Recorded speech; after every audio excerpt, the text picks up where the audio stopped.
وقتی که حرکت میکنیم که با زبان تاجیکی آنها گپ زنند یا اینکه متن را با زبان تاجیکی به شکل آوازی گردانند، پس در اینجا کمبودی‌های زیاد دیده میشود. رستم گلوف کارشناس تاجیک میگوید حالا یکی از مشکل‌های اساسی در رابطه با ذهن صنعی این است که نظام‌های آن را نمیتوان به زبان تاجیکی 100% استفاده کرد.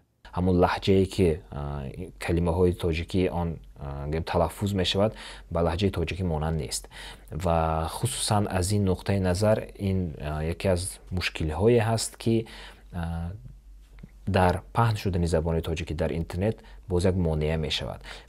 نسیم جان سمدوف صاحبکار جوان تاجیکی مقیم آلمان هم در یک مراجعت خود به پرزیدنت و نهادهای دولتی تاجیکستان دعوت کرده است که برای استفاده ذهن صنعی به زبان تاجیکی چاره‌ها اندیشیده شود. به گفته او اگر مهاجران کاری ما به جای کار سیاه استفاده تکنولوژی ذهن صنعی را آموزند، می توانند در داخل تاجیکستان هم پول خوب به دست آورند که این هم به نفع خانواده های آنها و هم اقتصاد کشور خواهد بود. الحال ذهن صنعی را در تاجیکستان بیشتر در بخش بانکی استفاده می کنند. گل انار عطابک مدیر بانک الف میگوید تقریبا نیمی درخواست‌های مشتریان بانک برای دریافت قرض توسط ذهن صنعی بررسی می‌شوند. ما تلاش میکنیم این رقم باز هم بیشتر شود، زیرا در حقیقت کار را آسان میکند. کاری را که کارمند 10-15 دقیقه یا بعضا در 1 ساعت انجام میدهد، ذهن صنعی میتواند تستر کار کرد، تحلیل و بررسی کند.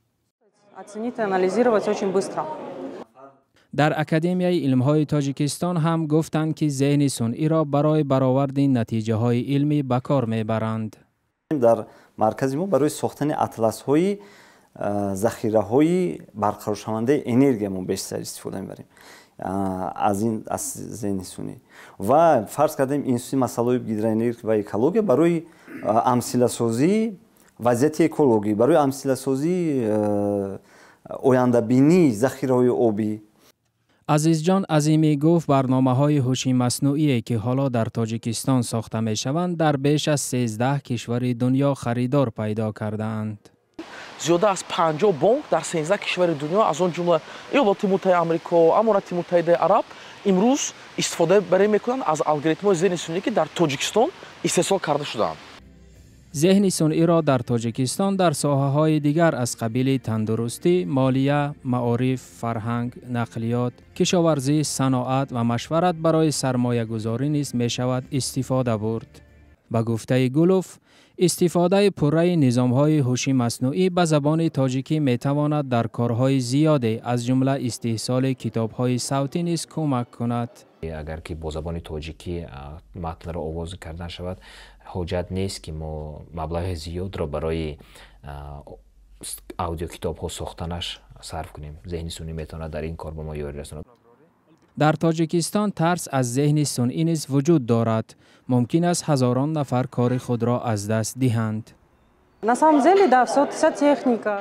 در حقیقت همه تکنیک و اینوواسیا جایگزین آدم شده می توانند، ولی یک چیز را نمی توانند. حتی ذهن صنعی نیز نمی تواند. مفهومی هست با نام ملاحظه کسبی.